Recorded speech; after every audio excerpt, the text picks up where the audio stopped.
আসসালামু আলাইকুম রহমতুল্লাহি ওবরকাতুহু। সম্মানিত দর্শক, রাজনৈতিকভাবে আমরা একটা অনিশ্চয়তার দিকে যাচ্ছি এবং সম্ভবত এই রাজনীতির বিষয়াদি নিয়ে আগামী দিনে পরস্পর বিরোধী যে পক্ষগুলো রয়েছে তারা কেবলই মাত্র এখন যেভাবে বাকযুদ্ধে বা স্নায়ুযুদ্ধে রত আছেন, ওটি যে আগামী দিনে কেবলমাত্র মুখের মধ্যে সীমাবদ্ধ থাকবে কিংবা হৃদয়ের মধ্যে সীমাবদ্ধ থাকবে, আমার সেটা মনে হচ্ছে না। এটি হাত পায়ের নড়াচড়ার মধ্যে চলে আসতে পারে। আবার হাতের সঙ্গে যদি কোনো হাতিয়ার যুক্ত হয়ে যায়, সেইটা অন্য যেকোনো হাতিয়ার। আমরা তো দেশীয় অনেক হাতিয়ারের কথা জানি, আবার আগ্নেয়াস্ত্রের কথাও জানি। রাজনৈতিক বিরোধ নিয়ে দ্বন্দ্ব ফ্যাসাদ, মারামারি, কাটাকাটি, তারপর হানাহানি, গোলাগুলি, বিদ্রোহ, এগুলো সারা দুনিয়াতে অহরহ একটি বিষয়। আমাদের দেশের যে এই মুহূর্তে সেন্ট্রাল কমান্ড, এই সেন্ট্রাল কমান্ডটা প্রায় হাতে গোনা, কি বলবো, এটা অনেকটা দালালি করে বলতে হয়। আমাদের অমুক বাহিনী, আমাদের অমুক ভাই, অমুক বিভাগ আমাদের মর্যাদার প্রতীক। কিন্তু বাস্তবতা হলো চেইন অফ কমান্ড বলতে যা বোঝায়, সেটি একটি পরিবারে যেভাবে ভেঙে পড়েছে, একইভাবে সমাজে সেটির অবস্থা আরও করুণ। সমাজের পরে আমরা যদি রাজনৈতিক সংগঠনগুলোতে যাই, সেখানেও কিন্তু কোনো চেইন অফ কমান্ড নেই। আর সরকারি অফিসে চেইন অফ কমান্ডটা কেমন হলো বা কেমন হচ্ছে, আপনারা প্রতিনিয়তই দেখতে পাচ্ছেন। সিনিয়র জুনিয়রদের মধ্যে দ্বন্দ্ব সংঘাত, মারামারি, কাটাকাটি, ঘুষ লেনদেন, একে অপরকে অপমান করা, তাড়িয়ে দেওয়া, এই বিষয়গুলো সেই স্বাধীনতার পরে গত 50 বছরে এতটা নিকৃষ্টভাবে কখনই আসেনি। আমাদের এই সমাজে এখন যে মব জাস্টিস হচ্ছে, বিচারের নামে যে প্রহসন হচ্ছে, এবং যে বিষয়গুলো কখনই আমরা কল্পনা করিনি, যেমন আগে একজন পাগলকে মানুষ আক্রমণ করত, তার পাগলামি মানুষের সহ্য হতো না, তাকে মারধর করা হতো, মাথার চুল কামিয়ে দেওয়া হতো। অথবা সমাজে যারা প্রান্তিক জনগোষ্ঠী, তাদের মধ্যে কেউ যদি খুব নিন্দিত কাজ করতেন, খুন খারাপির মতো তো হলে ফৌজদারি মামলা হয়ে যেত, কিন্তু আমরা গ্রাম বাংলায় যেটিকে চুরি চোট্টামি বলি, একটু চুরি চামারি করতো, কলা, কচু, মুরগি, ডিম, এগুলো, বা একটু চোট্টামি করতো যেটিকে বলা হয়, পাশের বাড়ির কোনো কুলবধূ বা কোনো রমণীকে দেখলে মুচকে মুচকে হাসতো, এমনি এর বাইরে কোনো অপরাধ করতো না। চোট্টা শব্দের অর্থ ঠিক সে কোনো ফিজিক্যাল অ্যাটাচমেন্টে যাওয়ার আগ পর্যন্ত তার যে অঙ্গভঙ্গি, ওটাকে চোট্টামি বলা হয়। তো যাই হোক, এই চোর এবং চোরটা, তাও ছোট চোর এবং প্রান্তিক জনগোষ্ঠীর, একেবারে দরিদ্র, যার কোনো রেজিস্ট্যান্স পাওয়ার নেই, এই মানুষগুলো অন্যায় করলে আমরা আবহমান কাল থেকে গ্রামের অন্যান্য গরিব মানুষেরা তাদেরকে মাথার চুল কামিয়ে দিত, অনেকে ঘোল ঢেলে দিত মাথার চুল কামিয়ে, তারপরে কারো কারো গলায় জুতোর মালা পরিয়ে গ্রামে ঘোরানো হতো। কিন্তু চেয়ারম্যান, মেম্বার, এমপি, মন্ত্রী, প্রিন্সিপাল, শিক্ষক, সেনা কর্মকর্তা, পুলিশ কর্মকর্তা, এদের সঙ্গে আমাদের এই দেশের সাধারণ আমজনতা কখনো এই ধরনের খারাপ আচরণ করবে, এটি আমরা কখনো কল্পনা করিনি। কিন্তু 2024 সনের ডিসেম্বর মাসের বাস্তবতা হলো, সারা বাংলায় এরকম অনেক অপ্রীতিকর ঘটনা ঘটছে। অনেক প্রভাবশালী সম্মানিত মানুষ, যাদের সামনে এই 1 মাস আগেও যখন কোনো একটা মানুষ কথা বলতে সাহস পেত না, এখন তাকে চুলের মুঠি ধরে, তার মাথা কামিয়ে, তার গলায় জুতোর মালা পরিয়ে তাকে ঘোরানো এখন কোনো বিষয়ই নয়, অনেকটা ডাল ভাতের মতো হয়ে গিয়েছে। তো এই যে একটা মব বা একটা মবকে তারা জাস্টিস বলার চেষ্টা করছে, এরই প্রেক্ষিতে আমাদের রাজনীতি আগামী দিনে কোন পর্যায়ে চলে যাবে, এবং এর মধ্যে আমাদের শেখ হাসিনার বিচার হতে হবে, এর মধ্যে আমাদের শেখ হাসিনার যারা দোসর জাতীয় পার্টি আছেন, রাশেদ খান মেনন, হাসান নেহারুল হক ইনু, ব্যবসায়ী সালমান এফ রহমান থেকে শুরু করে অন্যান্য যারা সরাসরি রাজনীতি, আওয়ামী রাজনীতির সঙ্গে জড়িত নয়, কিন্তু সুবিধাভোগী, আওয়ামী সিন্ডিকেটের সঙ্গে যারা সম্পৃক্ত, তাদেরকে দোসর বলা হয়। তো এখন এই দোসরদের বিচার শুরু হচ্ছে বা হবে। এখন এগুলো করার জন্য একটি আদালত, যেটা আওয়ামী লীগ জমানাতে করা হয়েছিল, আইসিটি কোর্ট, ইন্টারন্যাশনাল অপরাধ ট্রাইব্যুনাল, এখন এখানে সব মামলা দেয়া হচ্ছে। এর বাইরে থানাগুলোতে অনেক মামলা হয়েছে, যেগুলোকে গণ মামলা বলা যেতে পারে, এবং এরকম মামলা কয়েক হাজার হয়েছে আমি বলতে পারবো না, তবে সব মামলাতেই 20 জন 30 জন নয়, 300, 400, 500, 1000 জন লোকের নাম উল্লেখ করার পরেও তাদের রাগ কমেনি। কোনো কোনো মামলায় এরপর আরও 2-3 হাজারকে অজ্ঞাত আসামি করা হয়েছে। এবং এই মামলাগুলো অন্য সময় যা হয় থানা পুলিশ করতো আওয়ামী লীগ জমানাতে, কিন্তু এবার দেখা গেল যে প্রাইভেট পার্টি পক্ষ জোগাড় করে আনা হয়েছে। এবং এ সকল মামলায় সারা দেশ এখন ক্লান্ত, বিপর্যস্ত, এবং সরকারি কর্তারা রীতিমতো গলদঘর্ম। এই কারণে গলদঘর্ম, ধরুন সাভার থানার কথাই বলি, এই থানার বেশ কয়েকটি মামলা বা আশুলিয়া থানার বেশ কয়েকটি মামলার বিষয়ে আমি হ্যান্ডেল করেছি। অর্থাৎ যারা ভুক্তভোগী নিরপরাধ লোক, তাদেরকে যখন মামলায় জড়ানো হলো, যেহেতু আমার ওই এলাকাতে ব্যবসা বাণিজ্য আছে, অনেকে আমার কাছে এসেছে। তো আমি যখন বাদীদের সঙ্গে কথা বললাম, তো তারা বলল যে আমরা তো এই ধরনের কোনো মামলা করার কথা জানি না। একজন লোক এসে, প্রভাবশালী একজন লোক এসে আমাদের বলল স্বাক্ষর করার জন্য, আমরা স্বাক্ষর করে দিয়েছি। অমুকে যদি বলে আমরা তো না করে পারি না, এই পর্যন্ত। তারপর যখন আমি থানাকে বললাম, থানা বলল যে স্যার আপনি তো জানেন কিছু করার নেই। আচ্ছা, একটু এসপি সাহেবের সাথে কথা বলেন। বললাম এসপি সাহেবের সাথে কথা, এসপি সাহেব বলে ডিআইজি সাহেবের সাথে কথা বললেন। বললাম ডিআইজি সাহেবের সাথে কথা, ডিআইজি সাহেব বললেন যে আমার নিজেরই তো চাকরি, যায় যায় অবস্থা। তো এরকম ঘটনা কয়েকটা ঘটেছে। পরবর্তীতে দেখা গেল যে যারা একটু তদবির করে মামলা ঠেকানোর চেষ্টা করেছে, সেক্ষেত্রে বাদীকে দিয়ে কোর্ট থেকে, কোর্ট কাছারি থেকে, মানে আদালত থেকে এই এজাহার নেওয়ার জন্য একটা অর্ডার নিয়ে আসা হয়েছে। তো এভাবে যে মামলাগুলো হয়েছে, কত হাজার হয়েছে সারা বাংলাদেশে, এখনও পর্যন্ত একজ্যাক্টলি এই তথ্য আমরা জানি না। অনেক সময় যে একটা ট্রান্সপারেন্সি থাকে, সেই তথ্য আমরা জানি না, কিন্তু মামলা হয়েছে, হাজার হাজার মামলা হয়েছে। এবং হাজার হাজার মামলার মধ্যে যদি গড়ে 500 করে আসামি থাকে, তো সেই আসামির সংখ্যা কত হবে? এবং অবাক করার ব্যাপার হলো, প্রায় বেশিরভাগ মামলায় 1 নম্বর আসামি শেখ হাসিনা। এত লম্বা ভূমিকা টানলাম এই কারণে যে বাংলায় এখন নির্বাচন নিয়ে তুমুল বিতর্ক চলছে। প্রথমে বলা হলো যে নির্বাচন হবে, তবে প্রয়োজনীয় সংস্কার সাধন করার পর অনেকগুলো সংস্কার কমিশন হয়েছে। এখন সংস্কার শব্দটি এখন রীতিমতো একটা গালিতে পরিণত হয়েছে, এটি জনপ্রিয়তা হারিয়েছে। এবং যারা সংস্কারের কথা বলেছেন, প্রধান উপদেষ্টা থেকে শুরু করে অন্যান্য যে সকল উপদেষ্টা, তারা সবাই ট্রলের শিকার হয়েছেন।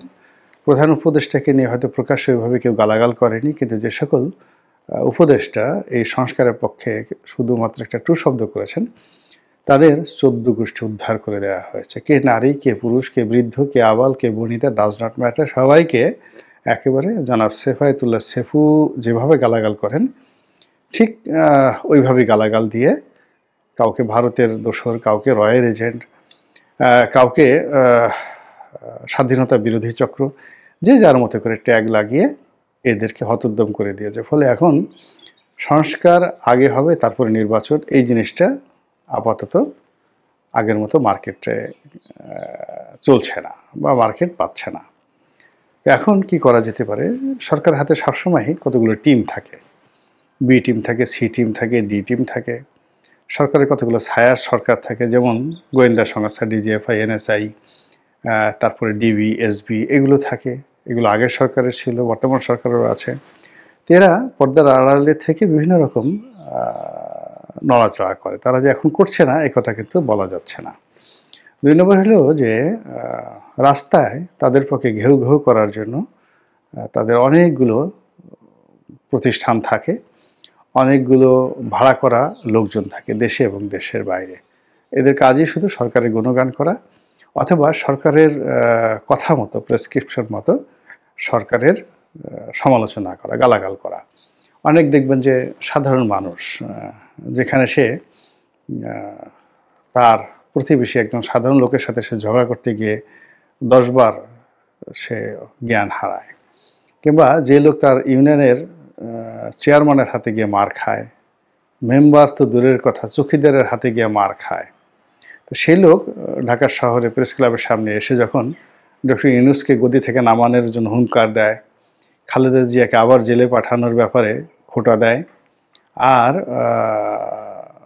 ডক্টর মোহাম্মদ ইউনূসকে টেনে হিসড়ে নামানোর হুমকি দেয়, আর বলে শেখ হাসিনাকে নামিয়েছে, তখন আপনি বুঝতে পারবেন যে এখানে এই কথাগুলো শিখিয়ে দেওয়া হয়েছে এবং এই কথাগুলো বলার জন্য যথেষ্ট নিরাপত্তা তাদেরকে দেওয়া হয়েছে এবং এই কথা বলার জন্য তারা যথেষ্ট পরিমাণ অর্থবৃত্তি পেয়েছে। তো এগুলোকে আপনি B team, C team, D team বলতে পারেন, যাদেরকে দিয়ে সরকার অনেক কথাবার্তা বলায়।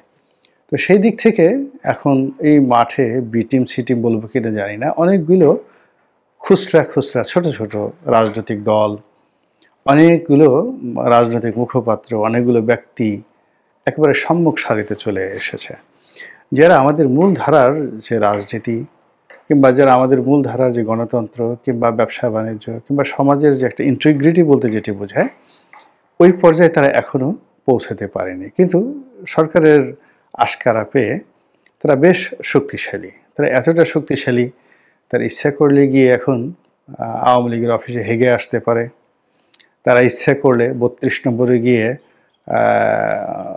সেই জল বিয়োগ করতে পারে, মূত্র বিসর্জন করতে পারে, তারা ইচ্ছা করলে গণভবনে অর্থাৎ শেখ হাসিনা পরিত্যক্ত গণভবনে সেখানে গিয়ে তারা মূলা চাষ করে আসতে পারে, বেগুন চাষ করে আসতে পারে। আমরা আগে বলতাম না যে তোর বাড়ি, তোকে ভিটা মাটি উচ্ছেদ করে তোর বাড়িতে বেগুন চাষ করে দেব, বেগুন এরকম।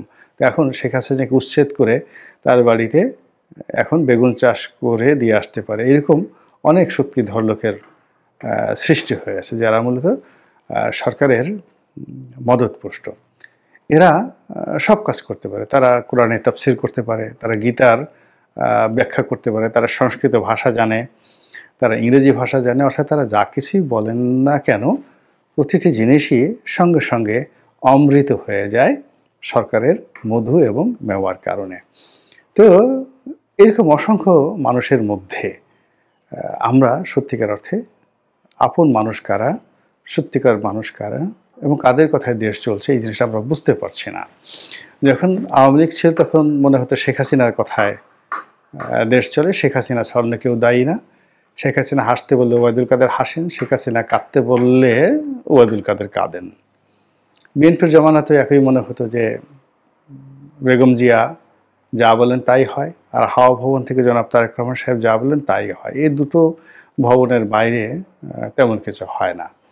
কিন্তু শেখ হাসিনার জমানাতে আবার ওই ডুয়েল কখনো কোনো কিছু হয় নাই, সবই ভালো হোক মন্দ হোক তার নিজের টেবিল থেকে হয়েছে, নিজের মনমস্তিষ্কতে হয়েছে। কিন্তু এখন সমস্যা হলো যে বর্তমান জমানাতে রাষ্ট্র কার কথায় চলছে, দেশ কার কথায় চলছে, প্রশাসন কিভাবে চলছে এবং কারা কারা এই ঘটনার সাথে জড়িত আমরা বলতে পারছি না। এখন একটা কালেকটিভ সমাজ, কালেকটিভ রাষ্ট্র হয়ে গেছে এবং এই কালেকটিভনেসের মধ্যে যারা নেতৃত্বে আছে আমরা তাদেরকে আসলে দেখতে পাচ্ছি না। এটা হলো বাস্তবতা।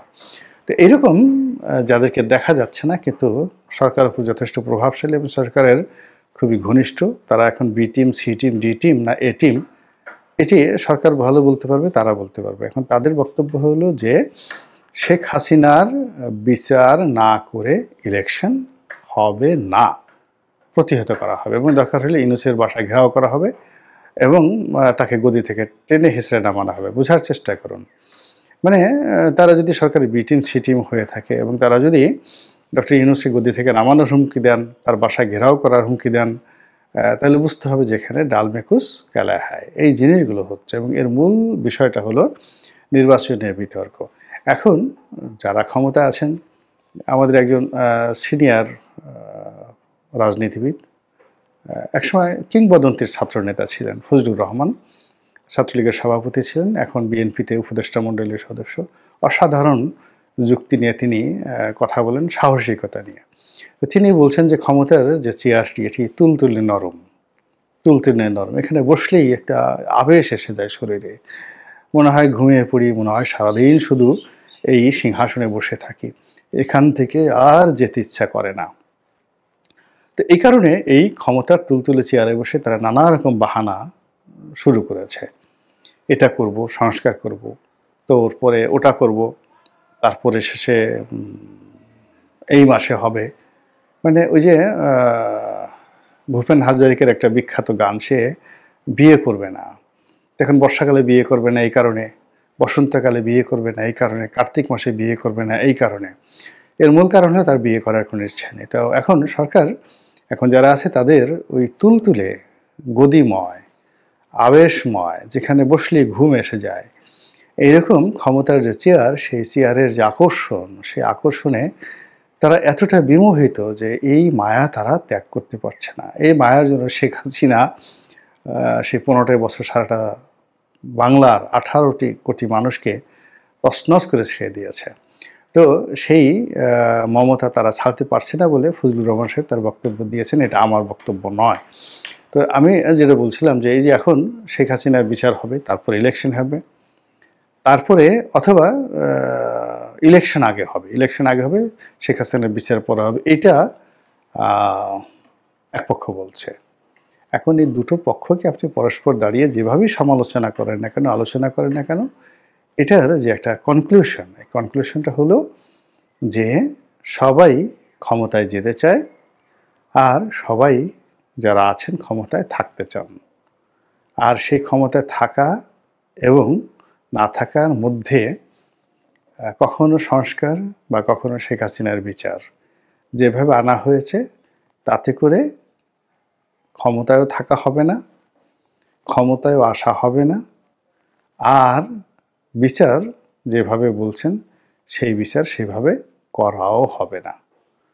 এর কারণ হলো যখন একটা রশি 3 থেকে 4 দিক থেকে টানাটানি শুরু হয়ে যায়, তখন সেই রশিটি ছিঁড়ে যায়। কিংবা একজন মানুষকে যদি একটা রশির মধ্যে এভাবে গিঁট দিয়ে তারপরে 4 দিক থেকে টানা হয়, তাহলে সেই মানুষটির শরীর খণ্ডবিখণ্ড হয়ে যায়।